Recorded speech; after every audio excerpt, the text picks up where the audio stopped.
Hello friends. और आज के इस लेक्चर में हम लोग बात करेंगे क्लास 12 सीबीएसई फिजिक्स के एक और नए टॉपिक के बारे में, जिसका नाम है इंटरफेरेंस ऑफ लाइट। ये भी लाइट से रिलेटेड एक फिनोमिनन है। और इंटरफेरेंस ऑफ लाइट को हिंदी में कहा जाता है प्रकाश का व्यतिकरण।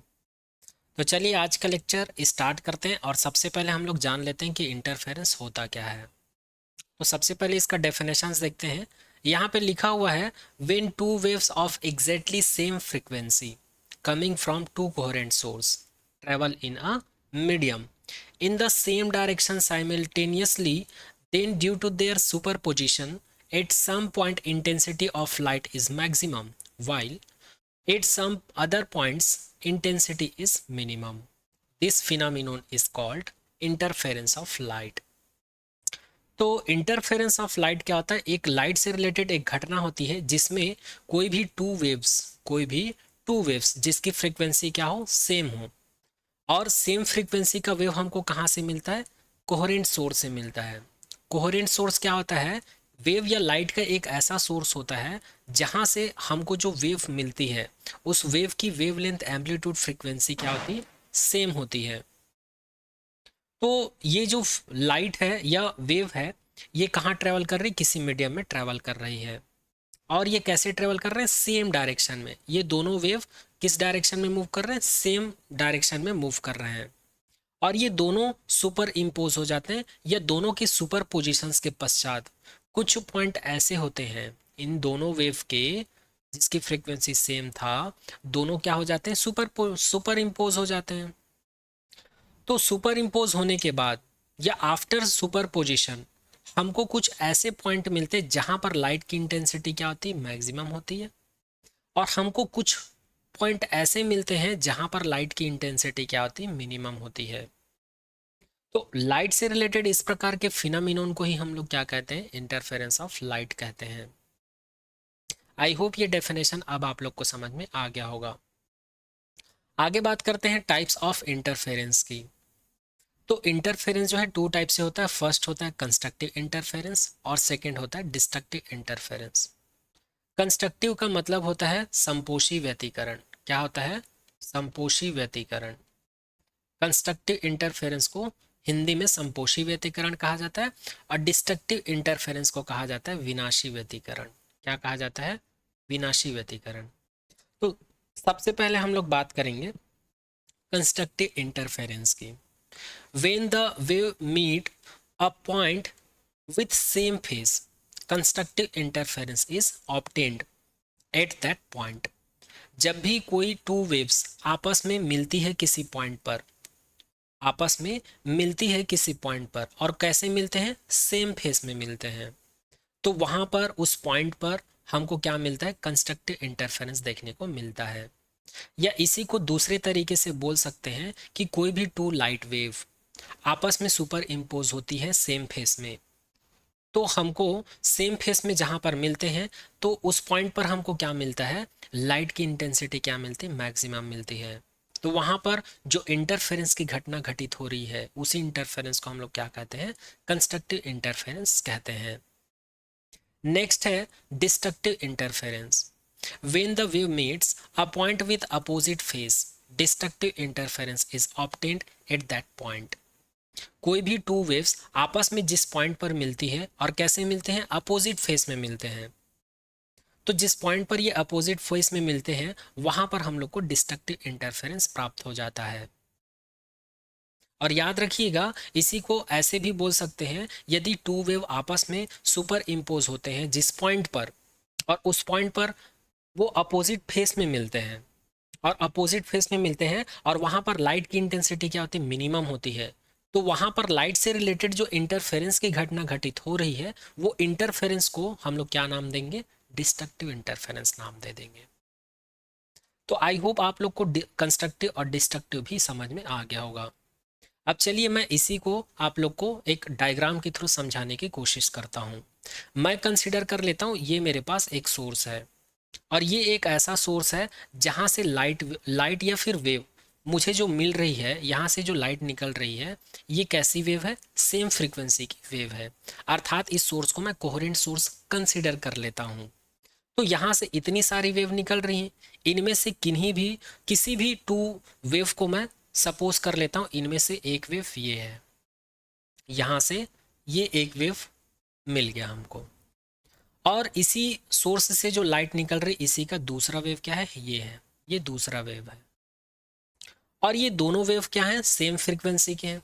तो ये दोनों क्या करेंगे, सुपर इम्पोज करेंगे, या सुपर इम्पोज करेंगे, या दोनों के सुपर पोजिशंस के पश्चात हमको दो केस मिलता है, हमको दो केस मिलता है। तो फर्स्ट केस में क्या होता है, या तो ये सेम फेस में मिलेंगे, तो ये दोनों सेम फेस में सुपर इम्पोज होंगे, तो हमको ये कुछ ऐसा दिखने लगेगा, तो हमको ये कुछ ऐसा दिखने लगेगा, ये फर्स्ट वेव है, और सेकेंड वेव जब इससे ये सुपर इम्पोज हो जाएगा तो ये कुछ ऐसा दिखने लगेगा, ये हमको कुछ ऐसा दिखने लगेगा।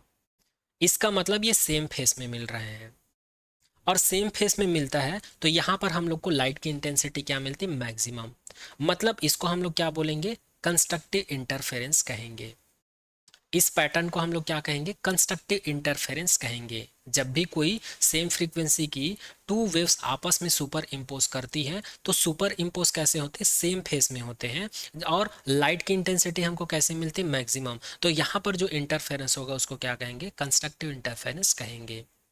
ये हो गया केस वन की बात।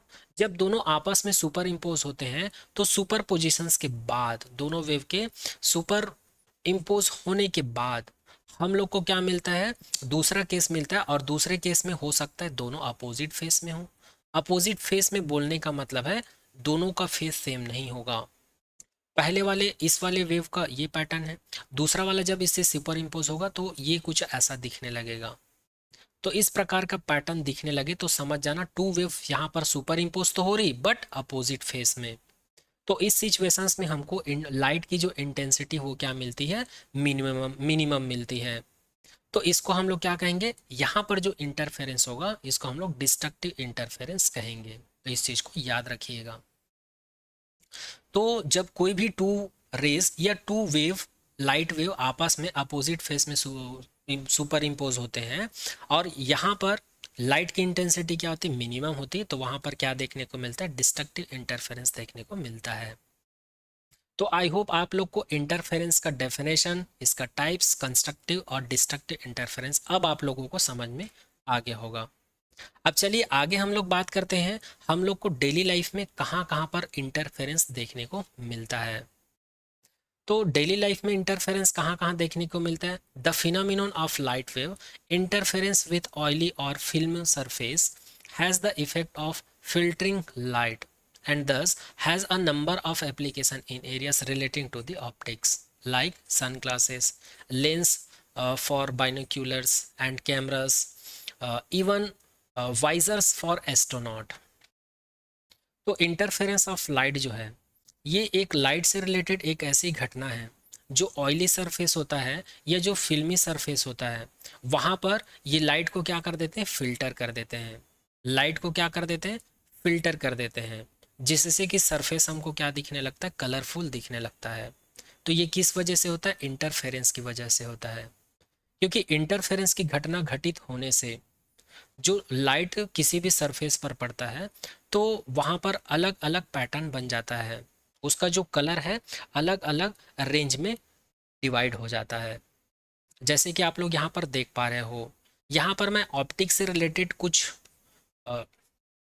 फिनामिनोन यहाँ पर दर्शाया हूँ, जो कि आप लोग यहाँ पर देख सकते हो। ये सभी ऑप्टिक्स से रिलेटेड कुछ फिनामिनोन्स हैं, जैसे कि सनग्लास। ये आप लोग देख पा रहे हैं, ये सनग्लास जिसको चश्मा में लगाया जाता है, इसमें अलग अलग लेयर लगा होता है, जिससे कि इस पर पड़ने वाली लाइट क्या होती है, वो एक पैटर्न क्रिएट करते हैं, जिससे कि हम लोग को ये डिफरेंट डिफरेंट कलर में दिखने लगता है।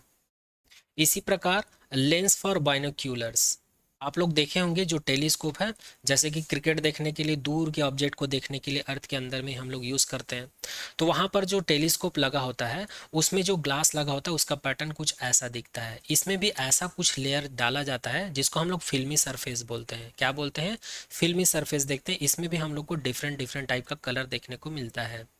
तो ये किस वजह से होता है, इंटरफेरेंस ऑफ लाइट की वजह से होता है, क्योंकि इंटरफेरेंस की वजह से ही यहाँ पर लाइट क्या हो जाता है, फिल्टर्ड हो जाता है। इसमें जो लाइट इंसिडेंट होता है वो तो वाइट कलर का होता है, बट ये फिल्टर हो जाता है फिल्मी, ये सरफेस क्या कर देते हैं, इंटरफेरेंस की वजह से ये डिवाइड हो जाता है अलग अलग कलर में, और सभी कलर का एक रेंज होता है, उसी को हम लोग फ्रिंज कहते हैं। इसके बारे में आगे डिस्कस करेंगे। वाटर वेव में आप लोग को इंटरफेरेंस कुछ ऐसे देखने को मिलेगा, जैसे कि ये एक लाइट सोर्स है, ये दूसरा लाइट सोर्स है, ठीक है, यह वेव का सोर्स है, ये वाटर वेव है, तो सॉरी मैं लाइट बोल डाला हूँ, इसको हम लोग वेव सोर्स बोलेंगे। जैसे कि ये स्टेबल वाटर है, यहाँ पर एक ऑब्जेक्ट को हम लोग थ्रो कर दिए हैं और यहाँ पर दूसरे ऑब्जेक्ट को थ्रो कर दिए हैं, तो इस ऑब्जेक्ट के थ्रू जो वाटर वेव पैटर्न क्रिएट हो रहा है, यहाँ पर भी वाटर वेव क्रिएट हो रहा है, तो दोनों क्या कर रहे हैं, सुपर इम्पोज कर रहे हैं, इसका जो वेव है इससे जाकर मिल रहा है। तो यहाँ पर ये देख पा रहे हैं आप लोग, पैटर्न क्रिएट हो रहा है, ये इधर से ऐसे आ रहा है और ये इधर से ऐसे जा रहा है, फिर दोनों क्या करेंगे, एक दूसरे को इंटरफेयर करेंगे। तो इंटरफेरेंस का मतलब होता है इंटरफेयर करना, एक दूसरे में इंटरफेयर करना, चाहे वो वेव के फॉर्म में हो, चाहे लाइट के फॉर्म में हो, चाहे कलर के फॉर्म में हो। जैसे कि इन सभी डायग्राम में देख पा रहे हो, हर एक कलर जो है दूसरे कलर को क्या कर रहे हैं, इंटरफेयर कर रहे हैं। जैसे कि यहाँ पर पिंक जो है ब्लैक से मिल रहा है, पर्पल जो है ये पिंक से मिल रहा है और ब्लैक से मिल रहा है, तो सभी का एक स्पेसिफिक रेंज है, सभी एक दूसरे में क्या रहते हैं, मिक्स रहते हैं। तो इन सभी का कारण क्या है, केवल और केवल वेव के कारण है, केवल और केवल इंटरफेरेंस की वजह से है। तो यहाँ पर वाटर वेव में भी हम लोग को इंटरफेरेंस देखने को मिलता है। इसी प्रकार थिन फिल्म इंटरफेरेंस बोलते हैं इसको, जैसे ऑयली सरफेस बोले हैं ना यहाँ पर, तो ये ऑयली सरफेस है जो सड़क पे गिर जाता है, जैसे ही इसके ऊपर लाइट पड़ती है, तो लाइट क्या होती है, वेव होती है, तो वो क्या करती है, पैटर्न बना देती है यहाँ पर। तो यहाँ पर भी लाइट की जो इंटरफेरेंस की फिनोमेनन है लाइट की, वो देखने को मिलती है। बबल्स देखे होंगे, इसमें भी इंटरफेरेंस ऑफ लाइट की घटना घटित होती है। सीडी डिस्क ये आप लोग देखे होंगे, है ना। और यहाँ पर एक और वर्ड लिखा हुआ है, वाइजर फॉर एस्ट्रोनॉट। एस्ट्रोनॉट लोग क्या करते हैं, ये हेलमेट जैसा कुछ लगाते हैं, तो यहाँ पर ये जो लगाया है इसको बोला जाता है वाइजर। तो इसको क्यों लगाया जाता है, ताकि सन का लाइट जो है इसके आंखों में आए, तो वो कैसा हो गया है, फिल्टर्ड हो गया है, उसकी इंटेंसिटी को ये कम कर देता है। तो ये कम क्यों होता है, तो वो इंटरफेरेंस की वजह से होता है। आगे आने वाले टॉपिक में हम लोग इंटरफेरेंस की घटना के थ्रू हम लोग यहाँ पर intensity, amplitude, fringe of width, ये सभी चीज़ आगे हम लोग डिस्कस करेंगे। कैमरा को आप लोग देख पा रहे हैं यहाँ पर, तो ये सभी क्या है, हमारे डेली लाइफ में इंटरफेरेंस से रिलेटेड कुछ एग्जाम्पल है। यहाँ पर जो घटनाएं घटित होती हैं केवल और केवल इंटरफेरेंस की वजह से घटित होती है, ठीक है। और लाइट के केस में क्या होता है, जैसे कि ये एक लाइट सोर्स है और ये एक लाइट सोर्स है, ये एक लाइट सोर्स है, यहाँ से लाइट निकलती है और यहाँ से लाइट निकलती है, तो लाइट कैसे निकलती है, ऐसे निकलती है, यहाँ से भी ऐसे निकलती, फिर आगे जाके क्या हो जाती है, ये सुपर इम्पोज हो जाते हैं, दोनों आपस में मिल जाते हैं। तो यहाँ पर भी हम लोग को क्या देखने को मिलता है, इंटरफेरेंस। क्यों, क्योंकि ये दोनों वेव एक दूसरे को क्या कर रहे हैं, इंटरफेयर कर रहे हैं। आई होप ये सारा पॉइंट भी आप लोगों को समझ में आ गया होगा। चलिए आगे बढ़ते हैं। अब आगे हम लोग बात करते हैं सुपर पोजिशन प्रिंसिपल क्या होता है, जो कि आप लोग 11वीं क्लास में पढ़ चुके होंगे, ठीक है। मैं कंसीडर कर लेता हूँ ये एक सिंगल वेव है जिसका डिस्प्लेसमेंट कितना ले रखे हैं, y1 ले रखे हैं। ये एक दूसरा वेव है जिसका डिस्प्लेसमेंट y2 है। जब ये दोनों सुपर इम्पोज होते हैं तो हम लोग को कुछ ऐसा वेव पैटर्न देखने को मिलता है। ये एक वेव पैटर्न देखने को मिलता है जब ये अपोजिट फेस में हो, और अगर सेम फेस में होते तो ये हमको कुछ ऐसा देखने को मिलता, ठीक है, ये हमको कुछ ऐसा देखने को मिलता सेम फेस में होता। तो सुपरपोजिशन प्रिंसिपल ये बोलता है जब टू और मोर वेव्स आपस में सुपर इम्पोज होते हैं तो हमको जो रिजल्टेंट वेव मिलता है उसका जो डिस्प्लेसमेंट है y, ये इंडिविजुअल वेव के जिसके सुपर इम्पोज होकर रिजल्टेंट डिस्प्लेसमेंट मिल रहा है उनके सम के इक्वल होता है। ये हम लोग जान चुके हैं या पढ़ चुके हैं 11वीं क्लास में। और फेज का मतलब भी आप लोग पढ़ चुके हैं, कोई भी डिस्प्लेसमेंट इक्वेशन होता है या वेव का इक्वेशन होता है तो इसमें जो एंगल का जो वैल्यू होता है या साइन या कोसाइन के साथ जो एंगल होता है उसी को हम लोग फेस कहते हैं, जैसे कि ओमेगा टी यहाँ पर क्या है, फेस है। इसी प्रकार फेस डिफरेंस भी हम लोग पढ़ चुके हैं। फेज डिफरेंस को डी फाई से डिनोट करते हैं। फेज डिफरेंस को किससे डिनोट करते हैं? डेल फाई से, कहीं कहीं पर डी फाई से डिनोट करते हैं और कहीं कहीं पर इसको फाई से डिनोट करते हैं।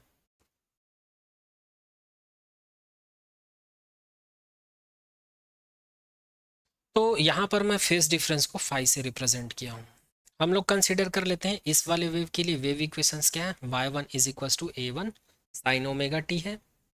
मैं कंसिडर कर लेता हूँ इस वाले वेव के लिए वेव इक्वेशंस क्या है, y2 is equals to a2 sine omega t है। अगर मैं यहाँ पर फेज डिफरेंस निकालूं तो इस वाले वेव का फेस क्या है, ओमेगा टी है, और इसका फेस क्या है, ओमेगा टी है। अगर दोनों के फेस को मैं डिफरेंस निकालूं तो omega t minus omega t हो जाएगा। तो ये फेस डिफरेंस क्या हो जाएगा, del phi is equals to phi is equals to del sorry omega t minus omega t. तो यहाँ पर फेस डिफरेंस कितना आ गया, 0। अगर ये इसका इक्वेशन ये है, अगर ये दोनों सेम फेस में है तब की बात है, बट यहाँ पर हम लोग ये अपोजिट फेस में है अगर हम लोग इसके फेस की बात करें तो। लेकिन यहाँ पर हम लोग कंसीडर करें हैं कि ये सेम फेस में है, बस यहाँ पर मैं फेस और फेस डिफरेंस का कॉन्सेप्ट बताना चाहता हूँ इसलिए ऐसा किया हूँ। आगे बात करते हैं पाथ डिफरेंस। पाथ डिफरेंस क्या होता है, पाथ डिफरेंस को डेल से रिप्रेजेंट करते हैं। जैसे कि ये एक वेव है जो कि यहाँ से स्टार्ट हो रहा है, एक दूसरा और वेव है जो कि सेम फेस में है और दूसरा वेव जो है यहाँ से स्टार्ट हो रहा है। तो यहाँ से यहाँ तक का जो लेंथ है वो कितना होगा, लेमडा होगा, और यहाँ से यहाँ तक का लेंथ कितना होगा, लेमडा बाई 2 होगा।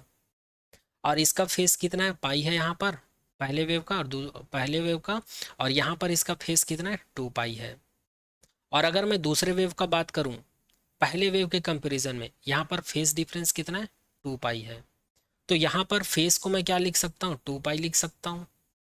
और पाथ को मैं क्या लिख सकता हूँ, इन दोनों में अगर मैं पाथ डिफरेंस देखूँ तो यहाँ से यहाँ तक का लेंथ कितना होगा, लेमडा। तो पाथ डिफरेंस यहाँ पर कितना है, लेमडा। अब इस फाई को मैं क्या लिख सकता हूँ, फाई अपन 2 पाई लिख सकता हूँ इज इक्वल टू 1 हो जाएगा। और इसको क्या लिख सकता हूँ, del upon lambda is equal to 1 लिख लेता हूँ। अब ये दोनों को अगर मैं इक्वेट कर दूँ तो मुझे मिल जाएगा del upon lambda is equal to phi upon 2 पाई।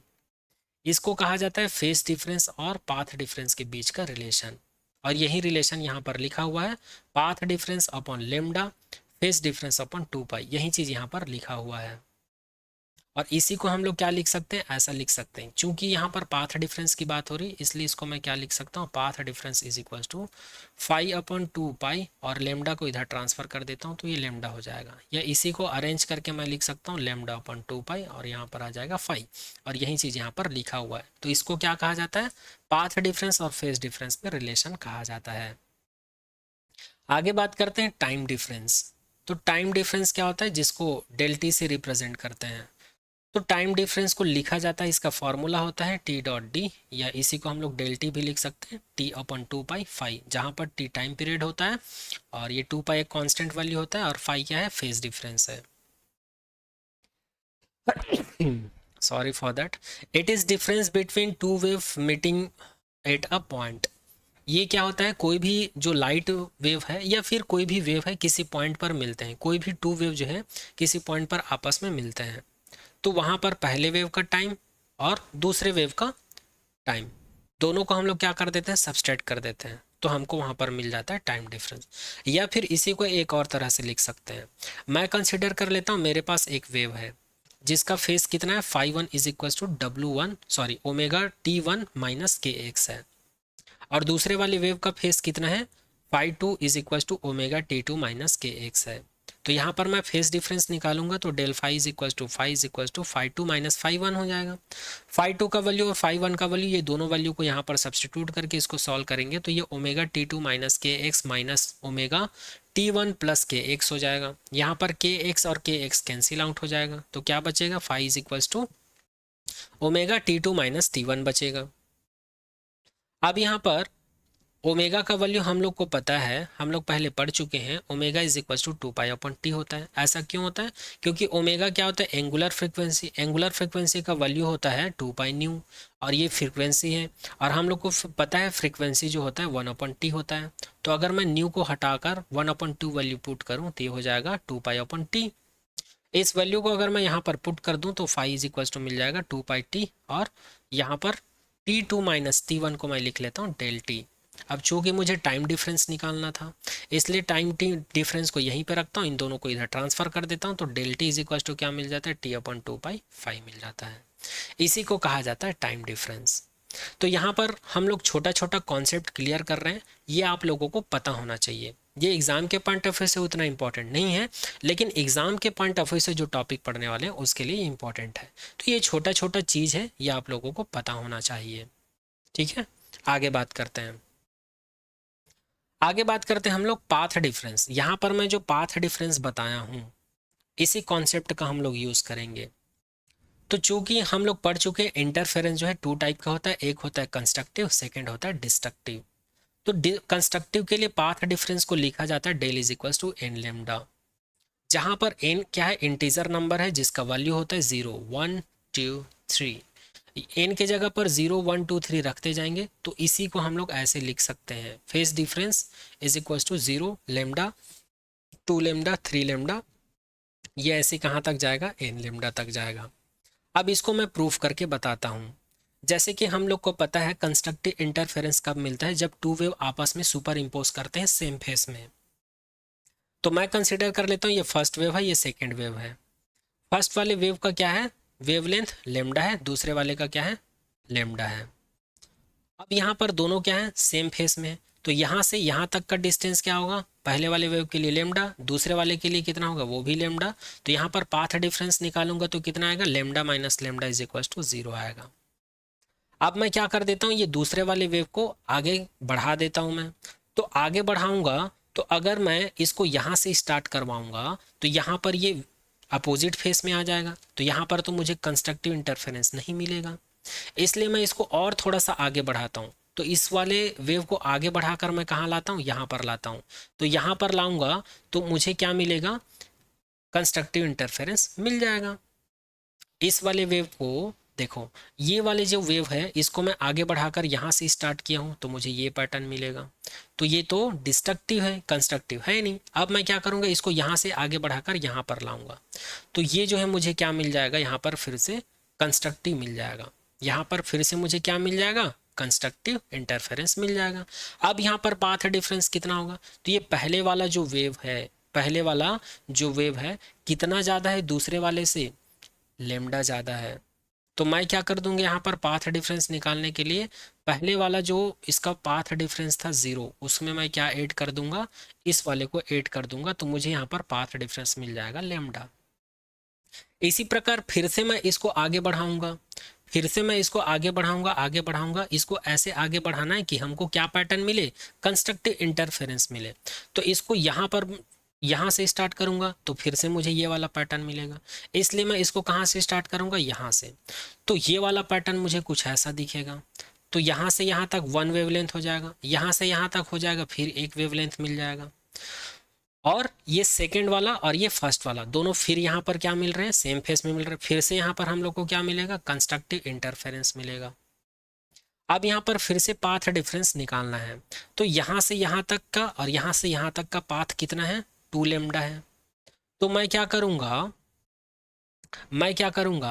पहले वाला जो लेमडा था उसमें क्या ऐड कर दूंगा, एक और लेमडा को ऐड कर दूंगा, क्योंकि यहाँ से यहाँ तक का लेमडा है, ये एक लेमडा है, ये एक लेमडा है, तो दोनों को क्या कर दूंगा, ऐड कर दूंगा, तो मुझे क्या मिल जाएगा, 2 लेमडा मिल जाएगा। तो इस वाले वेव में और इस वाले वेव में पाथ डिफरेंस कितना मिल गया, 2 लेमडा। इसी प्रकार हमको मिलते जाएगा, आगे मिलते जाएगा। तो इस प्रकार से कंस्ट्रक्टिव इंटरफेरेंस के लिए पाथ डिफरेंस क्या बोल सकता हूँ, del is equal to 0 lambda 2 lambda 3 lambda, या ऐसे कहाँ तक जाएगा, एन लेमडा तक। अब हम लोग बात करते हैं डिस्ट्रक्टिव इंटरफेरेंस की।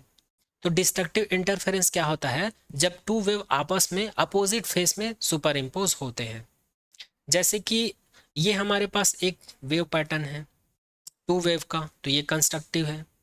जब हम लोग इसको आगे बढ़ाते हैं, जब 1 वेवलेंथ हम लोग इसको आगे बढ़ाते हैं या पाथ डिफरेंस को हम लोग लेमडा रखते हैं, तो हम लोग को तब भी हम लोग को कंस्ट्रक्टिव मिलता है, जैसे कि ये वाला पैटर्न मिलता है। अब मैं क्या करता हूँ, इसको यहाँ से इसको मैं कितना आगे बढ़ाया हूँ, लेमडा बढ़ाया हूँ, तो मुझे कंस्ट्रक्टिव मिला। लेकिन मैं लेमडा को हाफ कर देता हूँ, मतलब इसको सेकंड वाले वेव को यहाँ से इंक्रीज ना, यहाँ तक इंक्रीज ना करके मैं यहाँ से इंक्रीज करता हूँ, तो मुझे ये वाला पैटर्न मिलेगा। तो मैं इसको क्या कर देता हूँ, यहाँ से स्टार्ट करता हूँ। तो पहला वाला वेव 0 से स्टार्ट हुआ है और दूसरा वाला वेव कहाँ से स्टार्ट हुआ है, λ/2 से।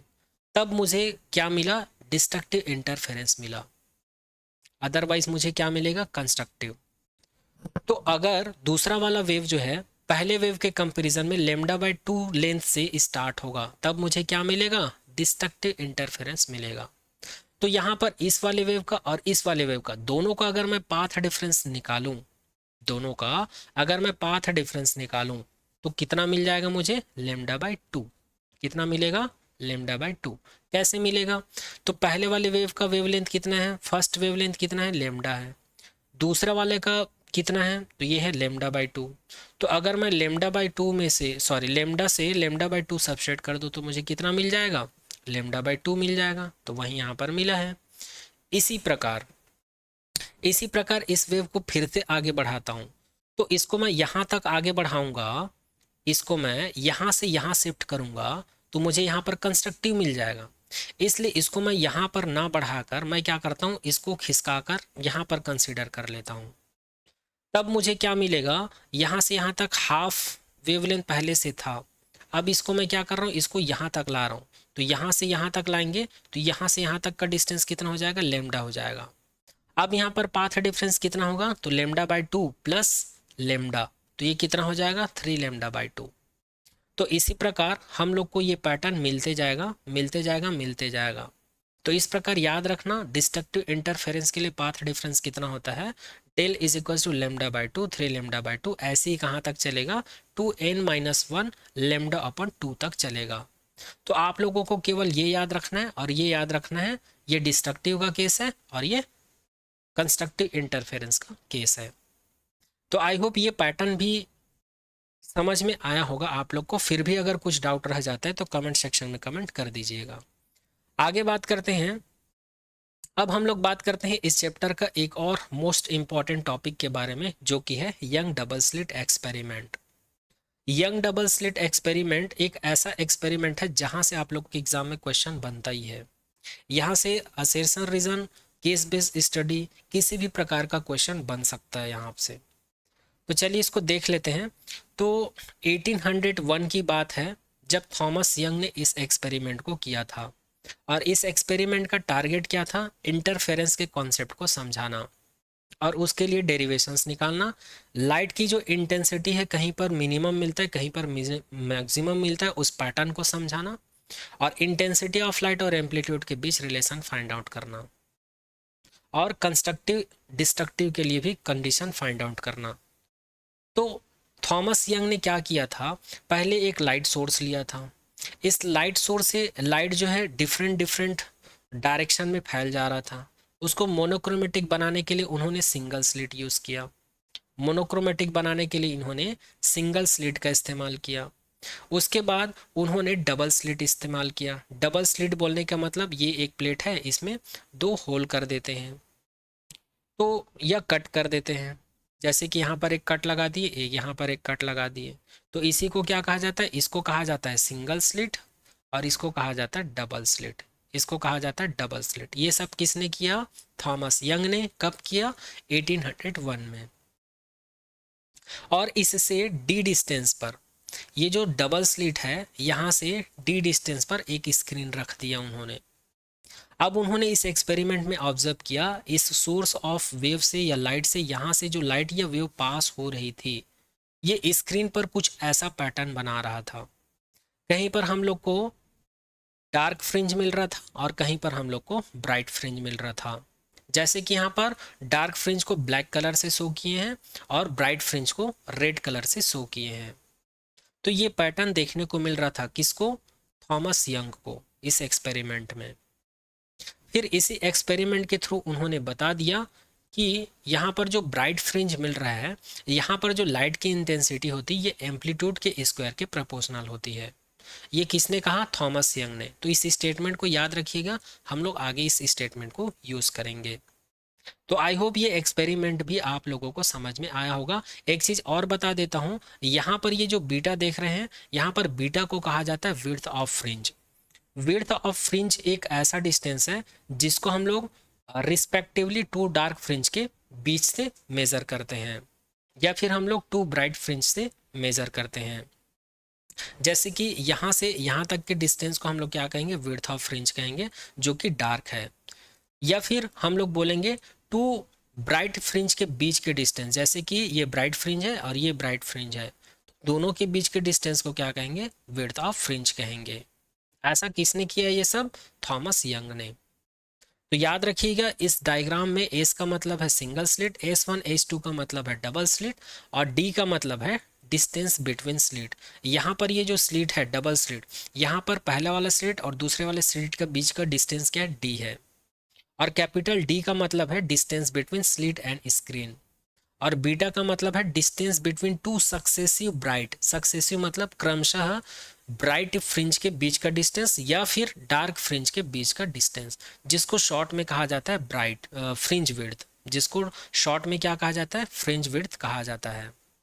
ठीक है, आगे बात करते हैं मोनोक्रोमेटिक लाइट। मोनोक्रोमेटिक लाइट क्या होता है, सिंगल वेवलेंथ, या जो एक लाइन में फ्लो करता है, एक लाइन में फ्लो करता है, उसको हम लोग मोनोक्रोमेटिक लाइन बोलते, मोनोक्रोमेटिक लाइट बोलते हैं। फॉल, या जिसकी वेवलेंथ क्या होती है, कांस्टेंट होती है, या एक ही वेवलेंथ वाला, सेम यहाँ पर भी देखेंगे तो वही वेवलेंथ मिलेगा, यहाँ पर भी देखेंगे तो वही वेवलेंथ मिलेगा, या यहाँ पर देखेंगे तब भी हम लोग को वही वेवलेंथ मिलेगी, किसकी, लाइट की। तो ऐसे वेवलेंथ वाले, सिंगल वेवलेंथ वाले लाइट को क्या बोलते हैं, मोनोक्रोमेटिक लाइट बोलते हैं। आगे बात करते हैं, monochromatic light fall on two narrow slits S1 S2 which are very close together act as two coherent source. यहाँ पर ये जो S1 है और ये S2 है, ये दोनों कैसे वर्क करते हैं, कोहेरेंट सोर्स की तरह बिहेव करते हैं। और कोहेरेंट सोर्स क्या होता है मैं ऑलरेडी बता चुका हूँ। When waves coming from two coherent source S1 and S2 superimpose on each other, जब S1 और S2 से टू वेव्स आपस में आती हैं और वो क्या कर जाती हैं, सुपर इम्पोज कर जाते हैं एक दूसरे से। An interference pattern is obtain on the screen, जिसकी वजह से इंटरफेरेंस की घटना घटित होती है, फिर स्क्रीन पर हम लोग को इंटरफेरेंस पैटर्न देखने को मिल जाता है, इंटरफेरेंस पैटर्न देखने को मिल जाता है। यदि आप लोगों को फ्रिंज क्या होता है इसका डेफिनेशन 1 मार्क्स या 2 मार्क्स में पूछे तो बोल देना, in Young double slit experiment, in young double slit experiment alternate bright and dark band obtained on the screen, these bands are called fringes। Young double slit के एक्सपेरिमेंट में, young double slit के experiment में लगातार लगातार कहीं पर हम लोग को ब्राइट फ्रिंज मिलता है, कहीं पर डार्क फ्रिंज, सॉरी, कहीं पर ब्राइट बैंड मिलता है, कहीं पर डार्क बैंड मिलता है स्क्रीन पर। तो उसी बैंड को ही क्या कहा जाता है, फ्रिंज कहा जाता है, जैसे कि आप लोग देख सकते हैं। इसको आप लोग अपने घरों में भी कर सकते हैं। आप लोग अपने घर में क्या करना, जैसे कि एक टॉर्च लेना आप लोग अपने घर में, और एक प्लेट ले लेना, और इस प्लेट में 2 होल कर लेना, एक कट यहाँ पर करना और एक कट यहाँ पर करना। फिर यहाँ से लाइट को फोकस करना, लाइट यहाँ जाएगी, यहाँ से जो लाइट निकलेगी इनके बीच क्या होगा, इंटरफेरेंस होगा। यहाँ पर एक स्क्रीन लगा देना वाइट कलर का। फिर पीछे से आप लोग खड़े होके देखना, तो यहाँ पर कहीं पर आप लोग को डार्क दिखेगा, कहीं पर ब्राइट दिखेगा, कहीं पर डार्क दिखेगा, कहीं पर ब्राइट दिखेगा। तो इसी पैटर्न को क्या कहा जाता है, इंटरफेरेंस पैटर्न कहते हैं। ठीक है, आगे बात करते हैं। तो आई होप ये भी आप लोग को समझ में आ गया होगा। चलिए आगे बढ़ते हैं, थॉमस यंग ने आगे क्या किया उसको देख लेते हैं, है ना। तो वहाँ पर जो हम लोग अभी जो एक्सपेरिमेंट देखे हैं उसी को कैलकुलेशन पर्पस से ऐसा इमेजिन कर सकते हैं, फिजिक्स में कैलकुलेशन पर्पस से। ये सिंगल स्लिट था जो कि लाइट को मोनोक्रोमेटिक में कन्वर्ट कर रहा है। लाइट सोर्स एक ऐसा सोर्स था जिसमें चारों तरफ से लाइट प्रोपागेट होता है, बट हमको एक डायरेक्शन में चाहिए ना, और एक लाइन में चाहिए, और इसका वेवलेंथ कांस्टेंट चाहिए, इसलिए हम लोग सिंगल स्लिट का इस्तेमाल करते हैं। उसके बाद यहाँ पर ये एक डबल स्लिट है। अब लाइट यहाँ से आती है, फिर यहाँ से ये इंटरफेयर हो जाते हैं, यहाँ से जो लाइट निकलती, यहाँ से जो लाइट निकलती, या वेव यहाँ पर आती है, तो ये आपस में इससे इस स्लिट से जब पास होता है तो ये क्या हो जाता है, इंटरफेयर हो जाता है। इस वजह से कहीं पर हम लोग को ब्राइट, कहीं पर डार्क, कहीं पर ब्राइट, कहीं पर डार्क, कहीं पर ब्राइट फ्रिंज देखने को मिलता है। और इसके लिए थॉमस यंग ने ये स्टेटमेंट दिया था, ये बता दिया था।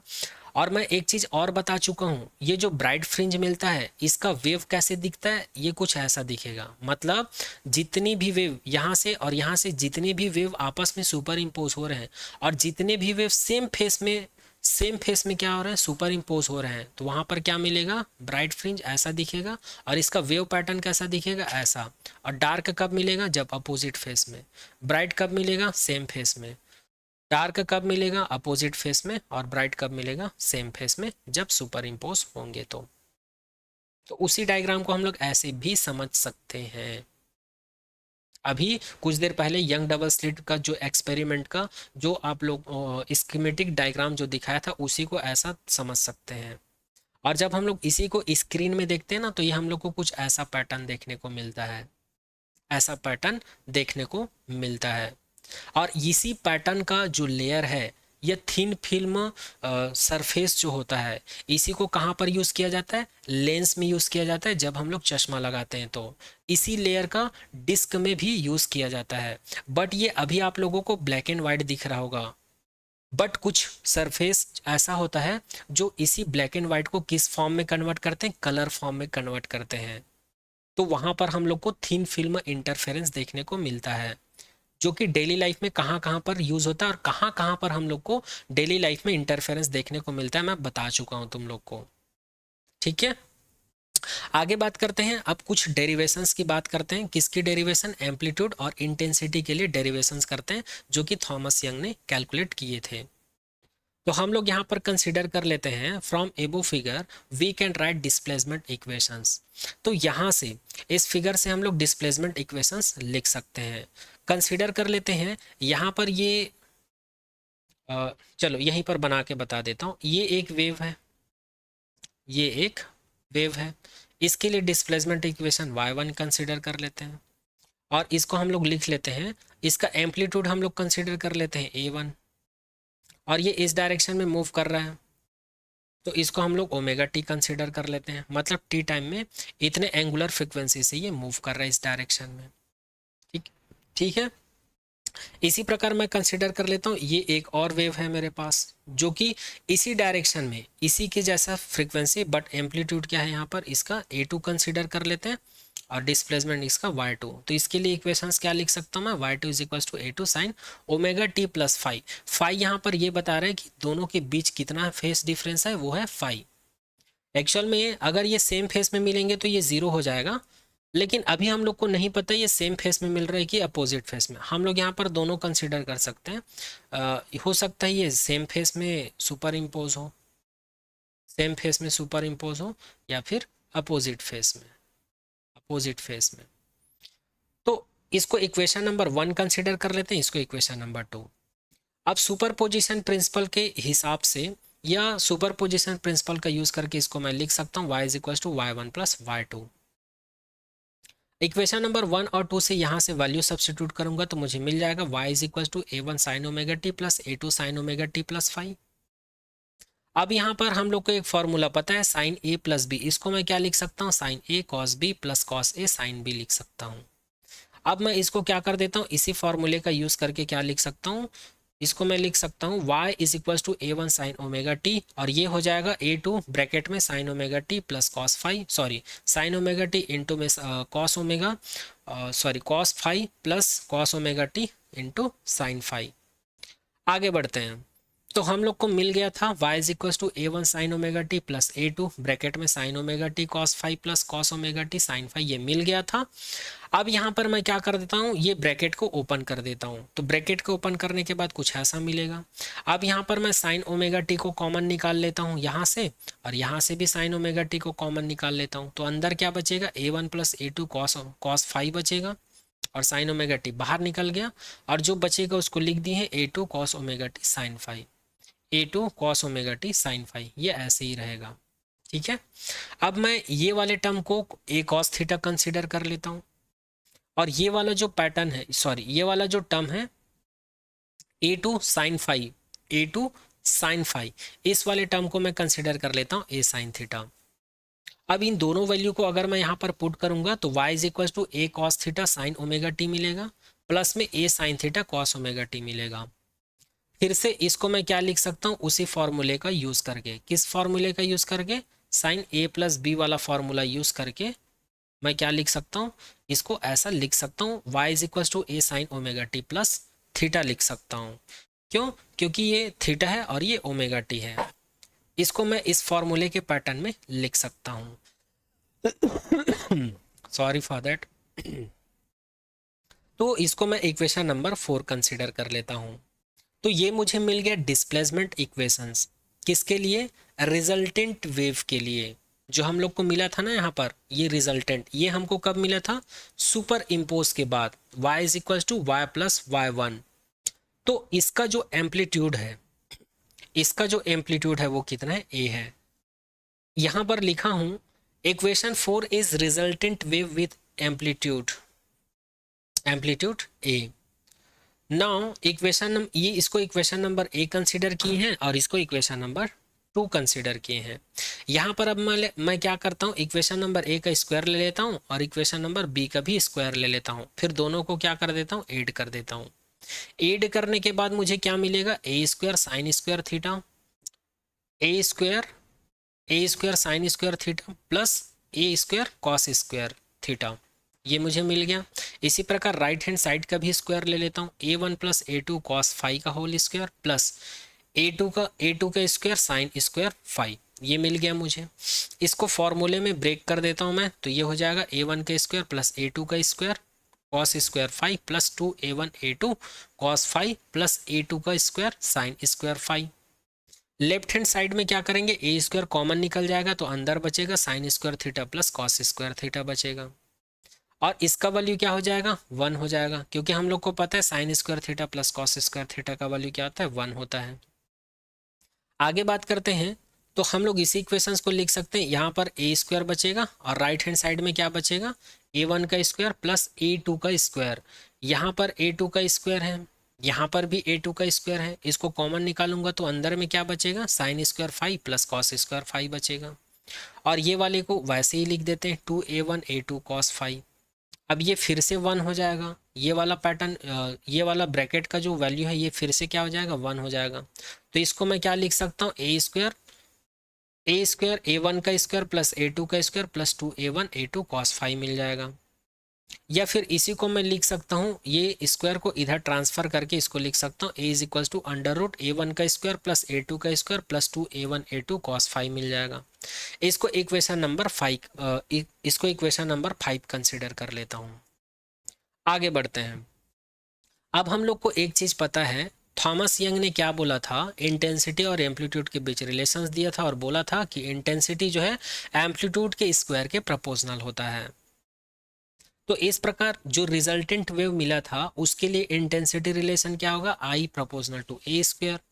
और पहला वाला जो वेव लिए थे उसका क्या होगा? I1 proportional to A1 whole A1 का स्क्वायर। इसी प्रकार I2 प्रोपोर्शनल A2 का स्क्वायर मिलेगा। यहाँ से इसको प्रोपोर्शनल को हटाकर I इज इक्वल टू के ए स्क्वायर लिख सकता हूँ, इसको I1 इज इक्वल टू के A1 स्क्वायर लिख सकता हूँ और इसको I2 इज इक्वल टू के A2 स्क्वायर लिख सकता हूँ। अब मैं क्या करता हूँ, देन फ्रॉम इक्वेशन नंबर 5, अब इक्वेशन नंबर 5 हमारे पास क्या था? ये था। इसमें मैं क्या कर देता हूँ, के का मल्टीप्लाई कर देता हूँ। तो दोनों तरफ के का मल्टीप्लाई करूंगा तो मुझे क्या मिल जाएगा? के ए का स्क्वायर इज इक्वल टू के A1 का स्क्वायर प्लस के A2 का स्क्वायर प्लस 2 के A1 A2 कॉस फाइव मिलेगा। अब इसको मैं क्या लिख सकता हूँ? यहाँ से I लिख सकता हूँ। इसको मैं क्या लिख सकता हूँ? यहाँ से I1 लिख सकता हूँ। इसको क्या लिख सकता हूँ? I2। और इसको क्या लिख सकता हूँ? इसको मैं क्या लिख सकता हूँ? 2 के A1 A2 कॉस फाइव। तो कॉस फाइव तो वैसे ही रहेगा, ठीक है। और इसको मैं लिख सकता हूँ के A1 का स्क्वायर के A2 का स्क्वायर, क्योंकि दोनों का मल्टीप्लाई करूंगा तो फिर से मुझे यही मिल जाएगा। दोनों का मल्टीप्लाई करूंगा तो फिर से मुझे यही मिल जाएगा। तो इसको मैं इस पैटर्न में लिख सकता हूँ। अब यहाँ पर इसको मैं ऐसे लिख सकता हूँ अरेंज करके, I is equal to I1 plus I2 plus 2 under root I1 I2। चूंकि यहाँ पर के ए वन स्क्वायर को मैं क्या लिख सकता हूँ, के ए वन स्क्वायर को लिख सकता हूँ आई वन, और इसको लिख सकता हूँ आई टू, बट यहाँ पर अंडर रूट है, इसलिए यहाँ पर अंडर रूट में क्या आ जाएगा, I one into I two मिल जाएगा। इसको मैं इक्वेशन नंबर 6 कंसिडर कर लेता हूँ, और ये क्या है, इंटेंसिटी का फॉर्मूला है, ठीक है, जहाँ पर आई वन और आई टू क्या चीज़ है, इंटेंसिटी ऑफ इंडिविजुअल वेव है, जो इंडिविजुअल वेव था उसकी इंटेंसिटी है। और यहाँ पर 2 under root I one I two cos phi, ये हमको क्या बताता है, इंटरफेरेंस पैटर्न के बारे में बताता है, मतलब इंटरफेरेंस पैटर्न्स को ही डिफाइन करता है ये। तो इसको हम लोग क्या बोलेंगे, इंटरफेरेंस टर्म्स कहेंगे, क्योंकि यही हमको बताता है कि यहाँ पर जो इंटेंसिटी है ये कंस्ट्रक्टिव इंटरफेरेंस ऑफ लाइट की इंटेंसिटी है या फिर डिस्ट्रक्टिव की है। अब वो कैसे बताता है उसको आगे देखेंगे। अब यहाँ पर ये आई का वैल्यू मैक्सिमम होगा, तो मैक्सिमम कब होगा, जब यहाँ पर फाई का वैल्यू क्या होगा, 0 होगा, 2 पाई होगा, 4 पाई होगा, या फिर 2n पाई होगा, 2n पाई होगा, जहाँ पर n का वैल्यू होता है 0 1 2। क्यों, क्योंकि हमको पता है कि cos 0 का वैल्यू क्या होता है 1, cos 2 पाई का वैल्यू क्या होता है 1, cos 4 पाई का वैल्यू क्या होता है 1, तो ये सभी का वैल्यू क्या होता है +1। और cos फाई का वैल्यू मैक्सिमम कब होता है, जब इसका मैग्नीट्यूड +1 के इक्वल होता है, ये ऑलरेडी हम लोग को पता है। तो यहाँ पर फाई का वैल्यू जब जब 0 2 पाई 4 पाई ऐसे ही 2n पाई होगा, तब तब cos फाई का वैल्यू हमको क्या मिलेगा +1। और इस सिचुएशंस में यहाँ पर जो इंटेंसिटी मिलेगी वो कैसा होगा, मैक्सिमम होगा, इस चीज़ को याद रखना। और इस इक्वेशन नंबर 6 से ये आई मिनिमम कब होगा तो याद रखना, ये मिनिमम तब होगा जब फाई का वैल्यू क्या हो, पाई हो, 3 पाई हो, 5 पाई हो, अर्थात 2n-1 पाई हो, जहाँ पर n का वैल्यू क्या है 1 2 3 हो, 4 5 6 ऐसे ही चलता हो।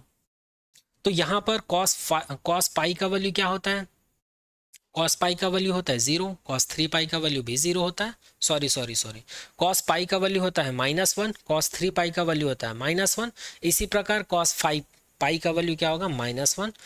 तो इस प्रकार से हम लोग बोल सकते हैं कि यहाँ पर इंटेंसिटी का वैल्यू क्या होगा, मिनिमम। क्यों, क्योंकि cos फाई का जो मिनिमम वैल्यू होता है वो -1 होता है, और मैक्सिमम वैल्यू क्या होता है +1 होता है।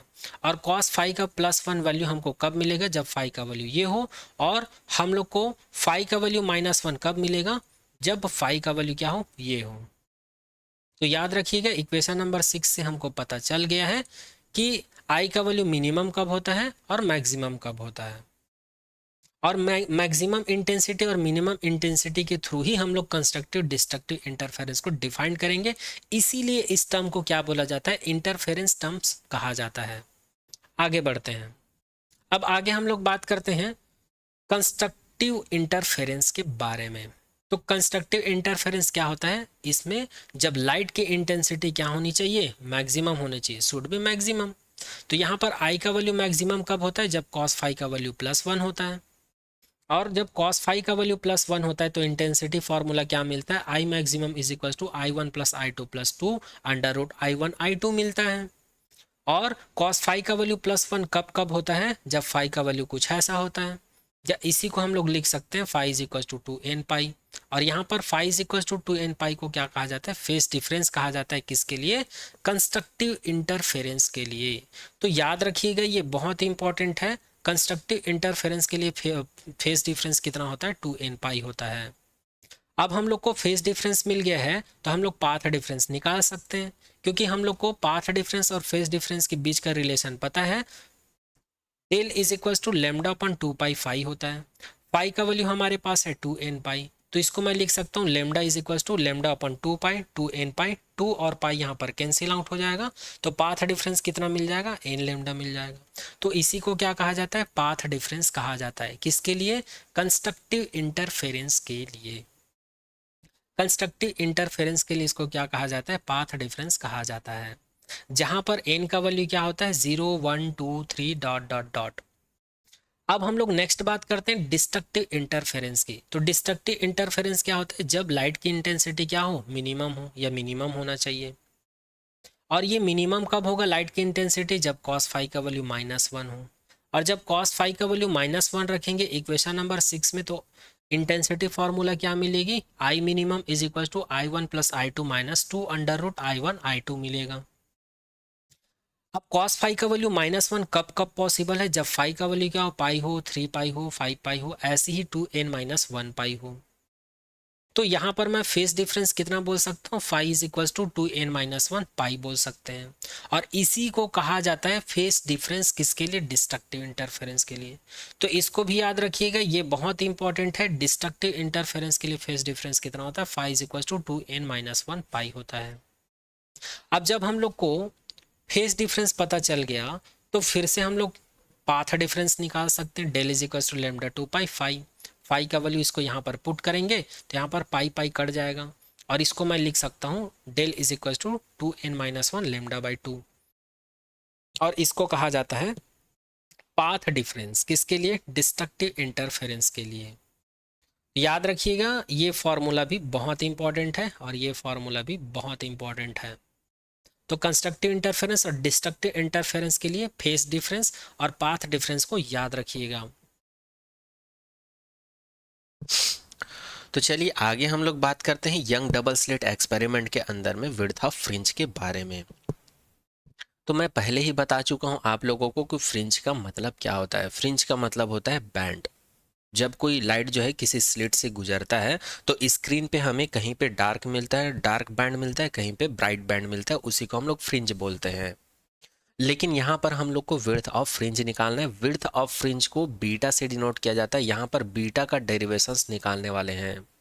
हम लोग कैसे पता करेंगे कि कहाँ पर डार्क फ्रिंज मिल रहा है और कहाँ पर हम लोग को ब्राइट फ्रिंज मिल रहा है, उसी के लिए यहाँ पर हम लोग फॉर्मूला डिराइव करने वाले हैं। इस फार्मूला का derivation young double slit Thomas young ने अपने इस एक्सपेरिमेंट के थ्रू किया था, उसी को अभी हम लोग देखने वाले हैं। और विड्थ ऑफ फ्रिंज क्या होता है यहाँ पर एक बार और एक्सप्लेन कर देता हूँ।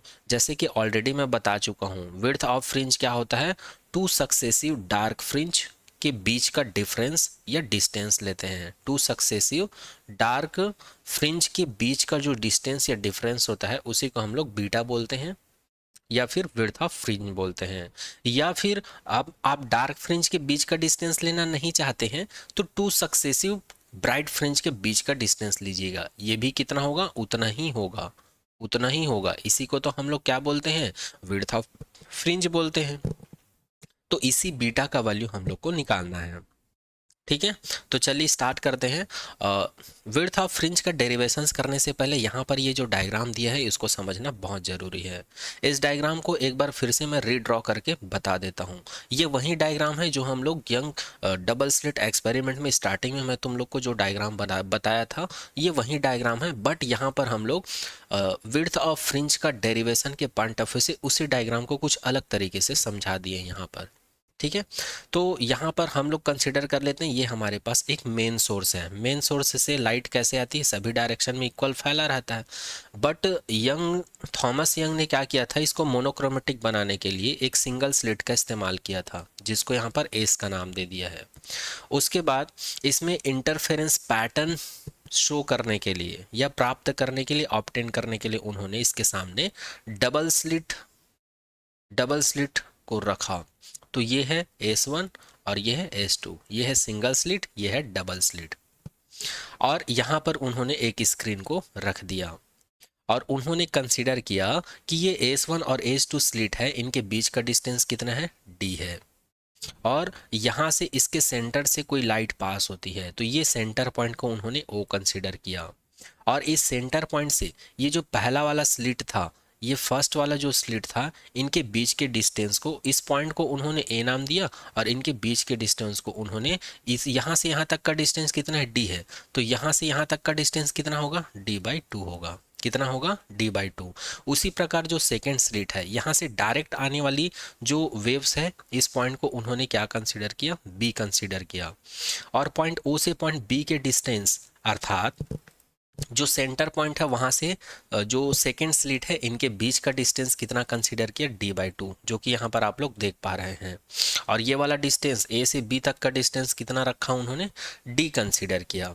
और ये जो स्क्रीन है और ये जो डबल स्लिट है, इनके बीच के डिस्टेंस को क्या कंसीडर किया उन्होंने, d कंसीडर किया, जो कि यहाँ पर आप लोग देख सकते हैं।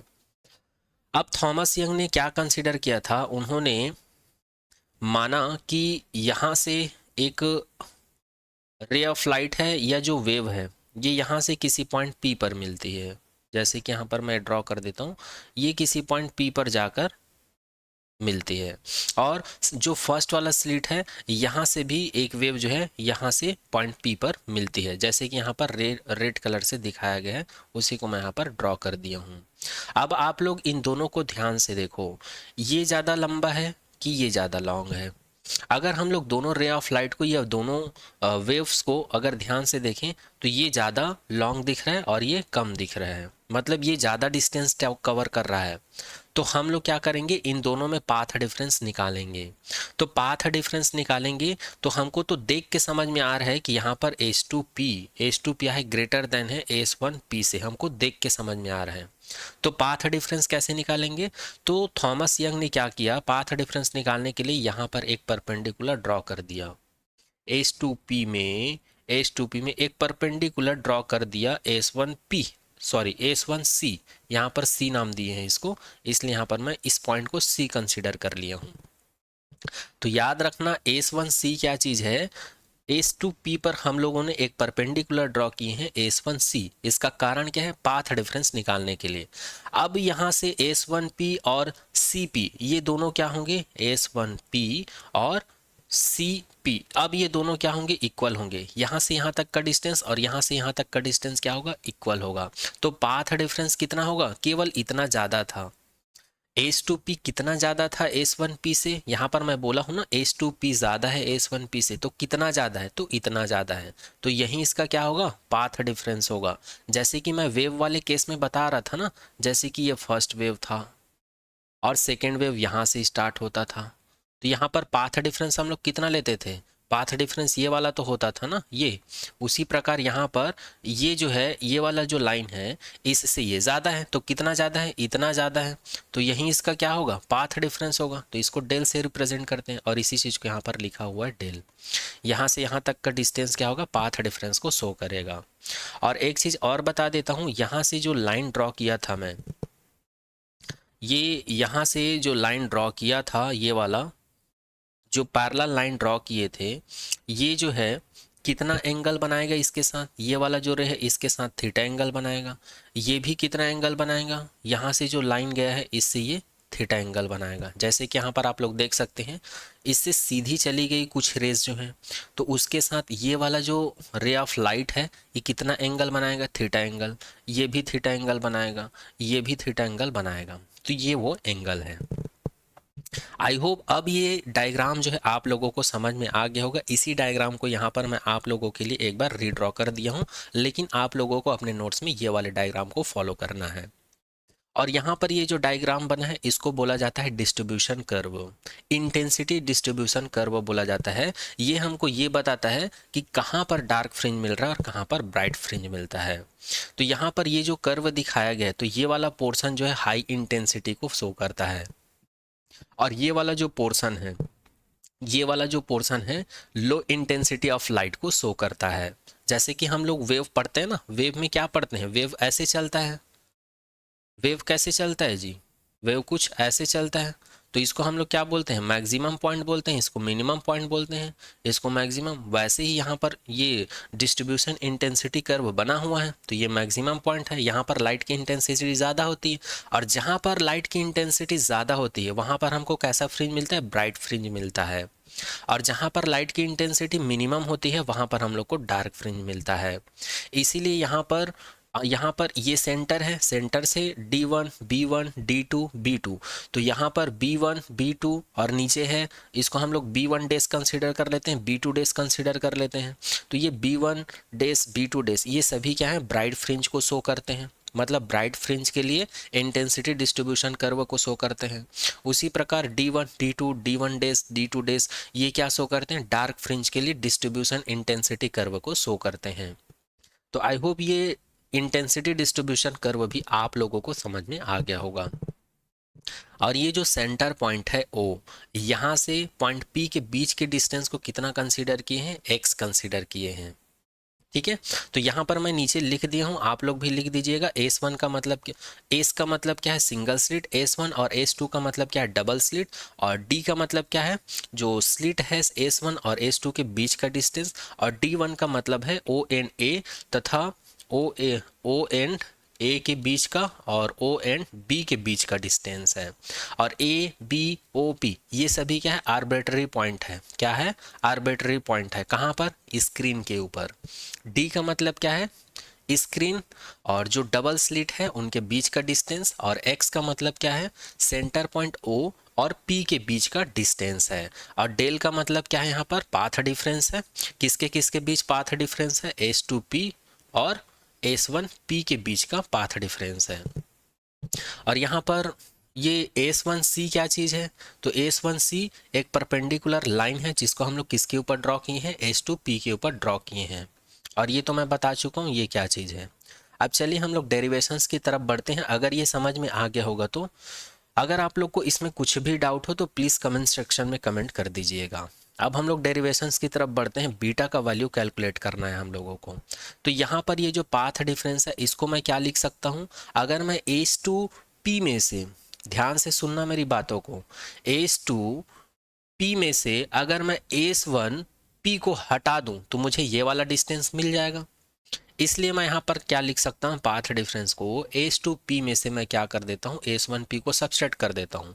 इसको मैं इक्वेशन नंबर 1 नाम दे देता हूँ। एक बार और रिपीट कर देता हूँ, एस टू पी में से अगर मैं सी पी को काट कर फेंक दूँ, और सी पी कितना है एस वन पी के इक्वल है, तो इतने को हटा दूँ तभी तो ये डिस्टेंस मुझे मिलेगा, उसी को यहाँ पर लिखा हूँ। अब यहाँ पर एक ट्रायंगल बन रहा है, ध्यान से देखो, triangle s two b p, s two b p, यहाँ पर एंगल थीटा है। इस ट्रायंगल को अगर मैं यहाँ पर बनाऊं तो ये होगा एस टू, ये होगा बी, और ये होगा पी, और ये होगा एंगल। तो एंगल का जस्ट सामने वाला परपेंडिकुलर होता है, इसका जस्ट नीचे वाला बेस होता है, और जो बच जाता है वो हाइपोटेनियस होता है। तो अगर इसमें मैं पाइथागोरस थ्योरम अप्लाई कर दूं तो मुझे क्या मिलेगा, हाइपोटेनियस, पाइथागोरस थ्योरम क्या बोलता है, हाइपोटेनियस का स्क्वायर, ठीक है, उसके बाद बेस का स्क्वायर प्लस परपेंडिकुलर का स्क्वायर। तो उसी को मैं यहाँ पर लिखा हूँ, एस टू पी का square is equals to s two b का स्क्वायर प्लस पी बी का स्क्वायर। और यहाँ पर एस टू बी को क्या लिख सकता हूँ मैं, एस टू बी को मैं लिख सकता हूँ डी के इक्वल, इसलिए इसको मैं लिखा हूँ डी स्क्वायर।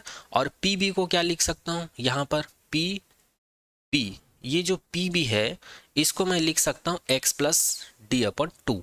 क्यों, क्योंकि पी बी को मैं लिख सकता हूँ, पी से ओ तक का डिस्टेंस क्या है एक्स है, और ओ से बी तक का डिस्टेंस क्या है डी बाई टू है, इसलिए इसको मैं लिख सकता हूँ x plus d upon two का होल स्क्वायर। एक बार और रिपीट कर देता हूँ, पी बी, इस पी बी को मैं क्या लिख सकता हूँ, अगर मैं पी बी को ध्यान से देखूं तो इसको दो भाग में डिवाइड करके लिख सकता हूँ। पहले मैं पी से ओ तक, पी से ओ तक, उसके बाद ओ से बी तक। अब पी ओ को मैं क्या लिख सकता हूँ, एक्स लिख सकता हूँ, इसको क्या लिख सकता हूँ, पी ओ को एक्स लिख सकता हूँ, और ओ बी को मैं क्या लिख सकता हूँ, डी बाई टू। तो इसी का स्क्वायर, यहाँ पर स्क्वायर है इसलिए इसका स्क्वायर ले लिया, तो ये मिल गया हमको इक्वेशन नंबर 2। इसी प्रकार एक और ट्रायंगल है हमारे पास, similarly from triangle S one A P, S one A P, इसमें भी हमारे पास एक ट्रायंगल बन रहा है, पर्टिकुलर हो जाएगा। तो यहाँ पर एस वन पी का स्क्वायर लिख सकते हैं, एस वन पी यहाँ पर क्या है हाइपोटेनियस है ना। एस वन ए यहाँ पर क्या है बेस हो जाएगा, बेस का स्क्वायर हो जाएगा, और ए पी यहाँ पर क्या हो जाएगा, ए पी यहाँ पर हो जाएगा परपेंडिकुलर। आगे बढ़ते हैं। तो हम लोग को इस प्रकार से क्या मिल गया, एस वन पी का square plus is equals to S one A का स्क्वायर प्लस ए पी का स्क्वायर मिल गया। अब यहाँ पर एस वन ए को हम लोग क्या लिख सकते हैं, चूंकि ये क्या चीज़ है, डिस्टेंस है डबल स्लिट और स्क्रीन के बीच का, इसलिए हम लोग इसको डी स्क्वायर लिख सकते हैं। और ए पी को मैं क्या लिख सकता हूँ, ए पी को x minus D upon two का पूरे का होल स्क्वायर लिख सकते हैं। कैसे लिख सकते हैं, जैसे कि ये है एपी, तो ओपी में से, ओपी में से ओपी का वैल्यू क्या है यहाँ पर एक्स है, तो ओपी में से ओ एक हटा दूं, इतने को हटा दूं, मतलब कितने का हटा दूं, डी बाई टू को हटा दूं, तो मुझे क्या मिल जाएगा, एपी मिल जाएगा। इसलिए यहाँ पर एपी स्क्वायर के जगह पर क्या लिखे हैं, x minus d by two whole square लिखे हुए हैं। इसको मैं इक्वेशन नंबर 3 कंसिडर कर लेता हूँ। इसको मैं इक्वेशन नंबर 3 कंसिडर कर लेता हूँ। अब मैं क्या कर देता हूँ, इक्वेशन नंबर 2 में इक्वेशन नंबर 3 को सब्सट्रैक्ट कर देता हूँ। तो इक्वेशन नंबर 1 का लेफ्ट साइड क्या था, h2p² था। इक्वेशन नंबर 3 का लेफ्ट साइड क्या है, s1p का स्क्वायर है, is equals to equation number 2 का राइट साइड क्या था, d² plus x plus d/2 का होल स्क्वायर था। इसी प्रकार इक्वेशन नंबर 3 का राइट साइड क्या है, ये है minus d² plus x minus d/t का होल स्क्वायर। इसको यहाँ लिख देते हैं। ये वाला जो प्लस है यहाँ पर माइनस हो जाएगा क्योंकि हम लोग सब्सट्रैक्ट कर रहे हैं, और माइनस प्लस क्या होता है, माइनस होता है, इस वजह से। अब यहाँ पर d² माइनस में है, ये प्लस में है, ये दोनों कैंसिल आउट हो जाएगा, तो बचेगा क्या, ये वाला और ये वाला टर्म बच जाएगा। अब यहाँ पर मैं क्या कर देता हूँ, ब्रैकेट ओपन कर देता हूँ, तो यहाँ पर फॉर्मूला लगाएंगे a प्लस बी का होल स्क्वायर वाला, तो ये हो जाएगा a का स्क्वायर प्लस b का स्क्वायर प्लस 2ab हो जाएगा, माइनस यहाँ पर भी फॉर्मूला लगेगा a का स्क्वायर प्लस b का स्क्वायर माइनस 2ab, बट यहाँ पर प्लस आता लेकिन सामने माइनस है इसलिए माइनस हो गया, यहाँ पर माइनस आता लेकिन सामने माइनस है इसलिए प्लस हो गया। तो इस चीज़ को ध्यान देना, ये छोटी छोटी चीज़ें हैं, है ना, कैलकुलेशन मिस्टेक नहीं होनी चाहिए। अब यहाँ पर x² ये माइनस है, ये प्लस है, कैंसिल आउट हो जाएगा।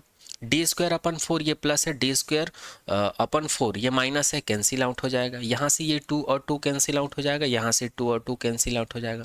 तो यहाँ से हमारे पास ये वाला टर्म बचेगा और यहाँ से हमारे पास ये वाला टर्म बचेगा, और दोनों प्लस में है तो दोनों को जोड़ेंगे, है ना, दोनों को ऐड कर देंगे, 1xd, तो ये हो जाएगा 2xd।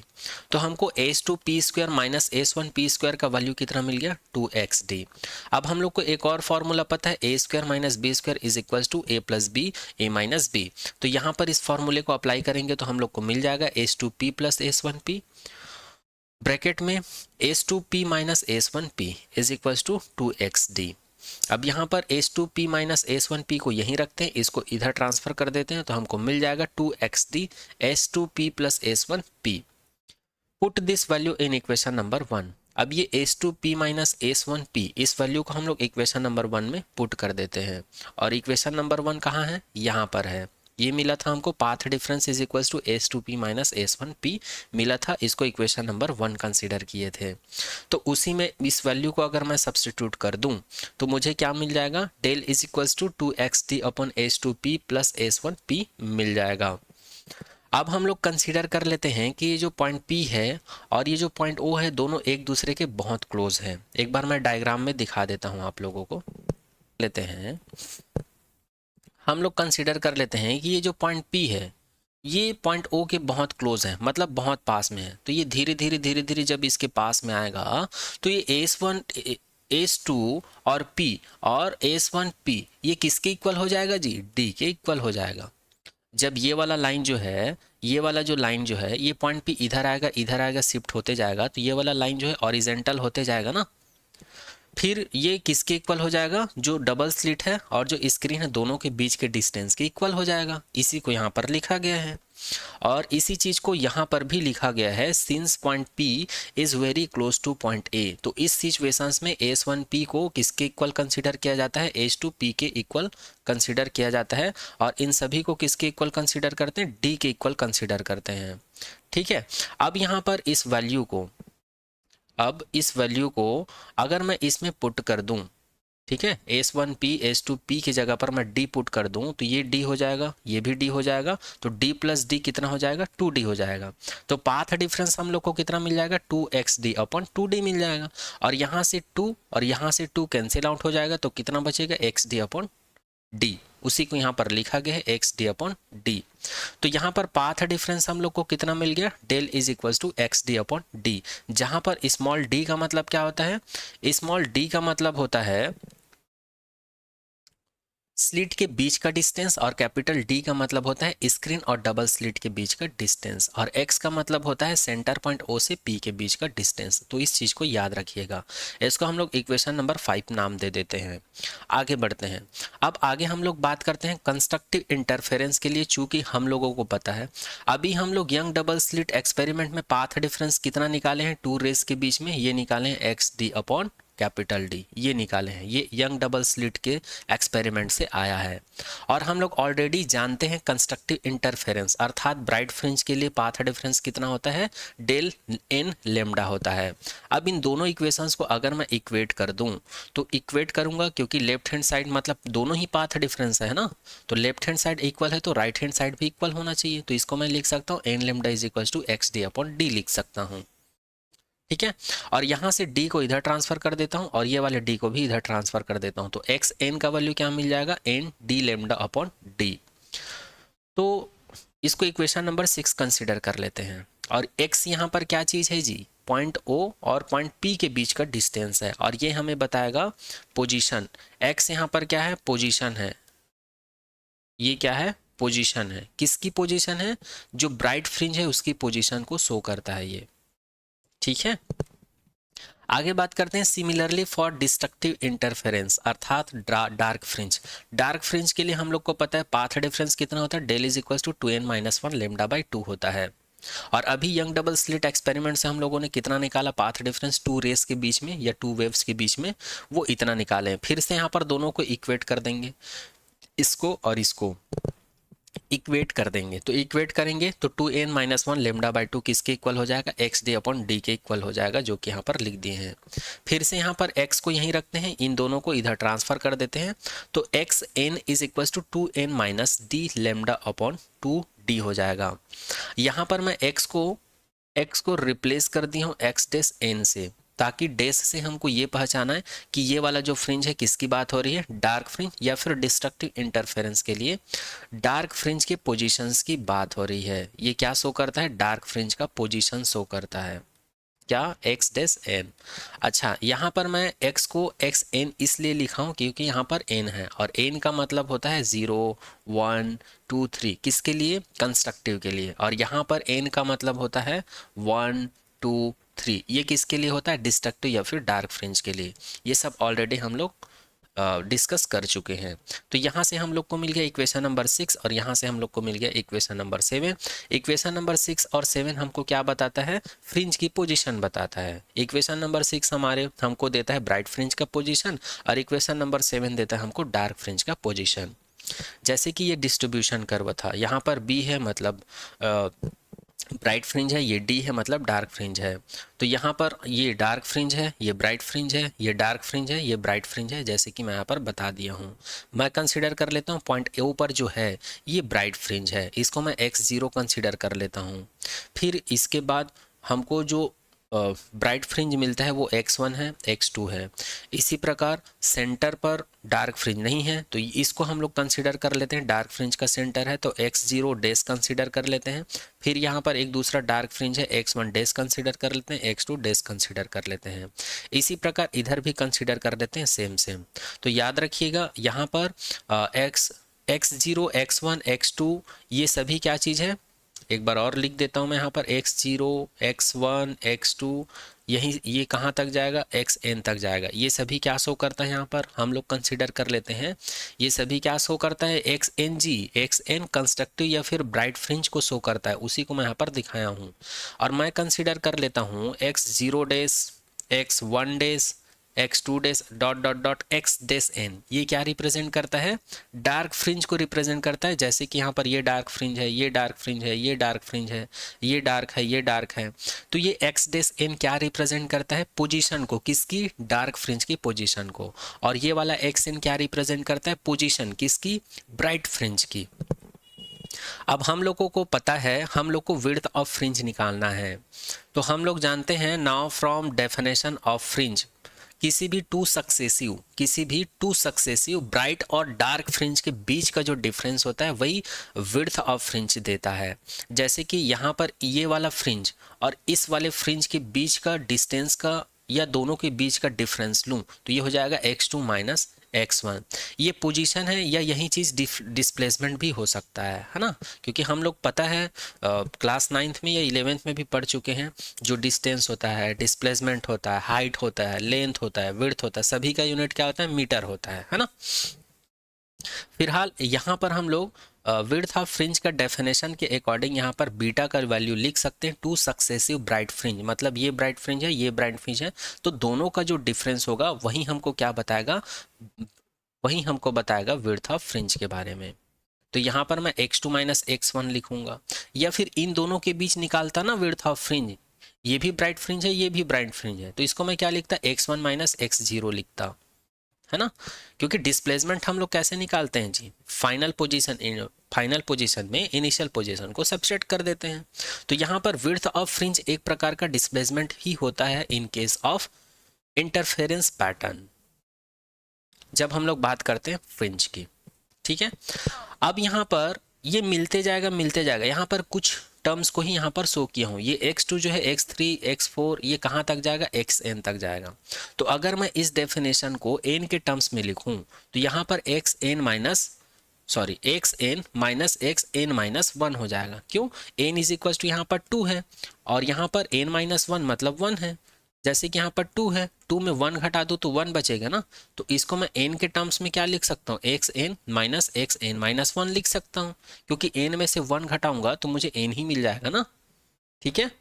उसी प्रकार डार्क फ्रिंज के लिए मैं क्या लिख सकता हूँ, डार्क फ्रिंज के लिए beta dash is equals to x2 dash minus x1 dash, इसको n के टर्म्स में लिखूंगा, तो ये 2 है, n इज इक्वल्स टू कितना है, यहाँ पर 2 है और यहाँ पर कितना है, n माइनस 1 है, ये कितना है, n माइनस 1 है। अगर इसको n के टर्म्स में लिखूं तो xn days minus xn minus 1 days ये आ गया। तो ये डार्क फ्रिंज के लिए विड्थ ऑफ फ्रिंज है और ये ब्राइट फ्रिंज के लिए विड्थ ऑफ फ्रिंज है। तो यहाँ पर ये जो बैंड बना हुआ है, ये वाला बैंड ब्राइट फ्रिंज के लिए है और ये ब्लैक वाला जो बैंड है ये डार्क फ्रिंज के लिए है। चलिए आगे बढ़ते हैं, अब हम लोग बीटा का वैल्यू निकालेंगे। अब हम लोग क्या करते हैं, फ्रिंज विड्थ निकालते हैं, किसके लिए, ब्राइट फ्रिंज के लिए। तो ब्राइट फ्रिंज का वैल्यू हम लोग को पता है, पोजीशन इसका क्या होता है, x n is equal to n d lambda upon d होता है, और बीटा का डेफिनेशन हम लोग को पता है, ये एक्स एन माइनस 1 होता है। तो यहाँ पर एक्स एन का वैल्यू है हमारे पास, हमको एक्स एन माइनस 1 का वैल्यू चाहिए, तो हम लोग क्या करते हैं, इसमें इस वाली इक्वेशंस में n के जगह पर n माइनस 1 पुट कर देते हैं। तो जब n माइनस 1 पुट करेंगे तो x n माइनस 1 हो जाएगा, ये भी n माइनस 1 हो जाएगा, बाकी सब वैसे ही रहेगा, डी लेमडा अपॉन डी हो जाएगा, ठीक है। तो ये मिल गया। अब हम लोग क्या कर देते हैं, इसको और इसको, इन दोनों वैल्यू को इक्वेशन नंबर 8 में पुट कर देते हैं। अब इक्वेशन नंबर 8 क्या था, यही था, beta is equal to x n minus 1। जैसे कि मैं दिखा देता हूँ एक बार, इसको हम लोग इक्वेशन नंबर 8 कंसीडर कर रखे थे और इसको हम लोग इक्वेशन नंबर 9 कंसीडर कर रखे थे। तो इसी में इस वैल्यू को मैं पुट कर दूंगा तो मुझे क्या मिल जाएगा, beta is equal to x n minus 1। ये वाला वैल्यू यहाँ पर पुट करेंगे, ये वाला वैल्यू को यहाँ पर पुट करेंगे, तो हमको मिल जाएगा n d lambda upon d minus में n minus 1 d lambda upon d, और जब हम लोग इसको सॉल्व करेंगे, ब्रैकेट ओपन करेंगे तो n D lambda upon d, और यहाँ से ब्रैकेट ओपन करेंगे और इसको भी ओपन करेंगे तो हमको मिल जाएगा n D lambda upon d, और ये माइनस और माइनस प्लस हो जाएगा, फिर डी लेमडा अपॉन डी मिल जाएगा, ये और ये कैंसिल आउट हो जाएगा क्योंकि दोनों सेम चीज़ है, ये प्लस है ये माइनस है, यहाँ से केवल ये वाला टर्म्स बचेगा, और ये टर्म्स कितना बचेगा, beta is equal to d lambda upon d, ठीक है। जहाँ पर ये क्या चीज़ है, जहाँ पर लेमडा है वेवलेंथ, जिस वेव की या रे ऑफ लाइट की हम लोग बात कर रहे हैं उसकी वेवलेंथ है, और डी जो है डबल स्लिट और स्क्रीन के बीच का डिस्टेंस, और ये जो डी है ये डबल स्लिट के बीच का डिस्टेंस है। तो इसको क्या कहा जाता है, इक्वेशन नंबर 10 कंसीडर कर लेते हैं, और इक्वेशन नंबर 10 हमको क्या देता है, फ्रिंज का विड्थ को शो करता है, किसकी, ब्राइट फ्रिंज का। ब्राइट फ्रिंज का विड्थ मतलब ये एक ब्राइट फ्रिंज है और ये दूसरा ब्राइट फ्रिंज है, इसके बीच में क्या होता है, डार्क फ्रिंज होता है। तो ये वाला ब्राइट फ्रिंज और ये वाला ब्राइट फ्रिंज, दोनों के बीच का डिस्टेंस को ही क्या बोलते हैं हम लोग, बीटा बोलते हैं, और इसी को क्या कहा जाता है, विड्थ ऑफ फ्रिंज कहा जाता है, ठीक है। आगे बात करते हैं fringe width for dark fringe. Dark fringe का विड्थ के लिए कैसे करेंगे, हम लोगों को पता है कंडीशन या पोजीशन, डार्क फ्रिंज का पोजीशन ये होता है। अब चूंकि हम लोगों को पता है इक्वेशन नंबर 9 से, इक्वेशन नंबर 9 से हमको ये पता है कि ये एक्स एन डेस माइनस एक्स एन माइनस 1 डेस होता है। तो यहाँ पर एक्स डेस एन का वैल्यू है हमारे पास, इसमें हम लोग क्या पुट कर देते हैं, एन के जगह पर एन माइनस 1 पुट कर देते हैं। तो ये हो जाएगा एन माइनस 1, यहाँ पर भी एन माइनस 1 पुट कर देते हैं और इसको सॉल्व कर देते हैं तो हमको मिल जाता है 2n माइनस 2 माइनस 1। यहाँ पर ब्रैकेट ओपन करूँगा तो 2n हो जाएगा, ये -2 हो जाएगा और ये -1 हो जाएगा, अपन में 2d हो जाएगा और ये d लैम्डा हो जाएगा। अब इसको आगे सॉल्व करेंगे तो -2 माइनस 1 कितना हो जाएगा, -3 हो जाएगा, बाकी सब वैसे ही रहेगा। अब इस वैल्यू को और इस वाले वैल्यू को मैं कहाँ पर पुट कर देता हूँ, इक्वेशन नंबर 9 में पुट कर देता हूँ। इक्वेशन नंबर 9 हमारे पास कुछ ऐसा था, तो ये वाला वैल्यू और ये वाले वैल्यू को यहाँ पर पुट करने पर हमको मिल जाता है beta dash is equal to 2n minus 1 d lambda upon 2d minus 2n minus 3 upon 2d d lambda, ये में हमको मिल जाएगा। इसको सॉल्व करेंगे, यहाँ पर ब्रैकेट ओपन करेंगे तो 2n D lambda upon 2d मिलेगा उसके बाद डी लेमडा अपन 2d मिलेगा जब इन दोनों का मल्टीप्लाई 1 से करेंगे। उसी प्रकार यहाँ पर हम लोग ब्रैकेट ओपन करेंगे तो 2n डी लेमडा अपन 2d मिलेगा और 3d लेमडा अपन 2d मिलेगा प्लस में, क्योंकि ये माइनस है और माइनस माइनस प्लस हो जाएगा। ये दोनों क्वांटिटी सेम है और एक माइनस में एक प्लस में कैंसिल आउट हो जाएगा। हमारे पास कितना बचेगा, ये वाला टर्म और ये वाला टर्म बचेगा। तो ये वाले टर्म को पहले लिखते हैं 3d लेमडा अपन 2d माइनस, उसके बाद ये वाला टर्म लिखते हैं d लेमडा अपन 2d। अब यहाँ पर ये d लेमडा अपन 2d है, यहाँ पर d लेमडा 2d है। अगर मैं इसको कॉमन निकालूं तो अंदर बचेगा 3 माइनस 1 और 3 माइनस 1 में 1 सबसेट करेंगे तो बचेगा 2। तो यहाँ पर 2d लेमडा अपन 2d बच जाएगा, तो ये 2 और 2 कैंसिल आउट हो जाएगा। तो बीटा डेस का वैल्यू हमको कितना मिल जाएगा, d लेमडा अपन d मिल जाएगा। इसको इक्वेशन नंबर 11 कंसीडर कर लेता हूँ। अब इक्वेशन नंबर 10 को और इक्वेशन नंबर 11 को अगर हम लोग ध्यान से देखें, इक्वेशन नंबर 10 और 11 को ध्यान से देखें तो जो ब्राइट फ्रिंज है और जो डार्क फ्रिंज है, दोनों का ही मैग्नीट्यूड क्या है, सेम है। दोनों फार्मूला हमको सेम मिला है, ठीक है। डी लेमडा अपॉन डी, ये भी डी लेमडा अपॉन डी, ये भी डी लेमडा अपॉन डी है। तो इक्वेशन नंबर 10 और 11 से मैं क्या लिख सकता हूँ, beta is equals to beta dash is equals to d lambda upon d लिख सकता हूँ। तो यही मुझे हम लोग को प्रूफ करना था और डिराइव करना था, यही हमारा टारगेट था। तो I hope young double slit experiment से रिलेटेड इसके अंदर में जितना भी टॉपिक है, सारा टॉपिक आप लोगों को समझ में आ गया होगा। फिर भी अगर किसी भी टॉपिक में किसी भी पॉइंट पर कुछ डाउट रह जाता है तो प्लीज़ कमेंट सेक्शन में कमेंट कर दीजिएगा। तो आज के लेक्चर में यहीं तक, मिलते हैं आने वाले नेक्स्ट लेक्चर में। Thank you so much to all.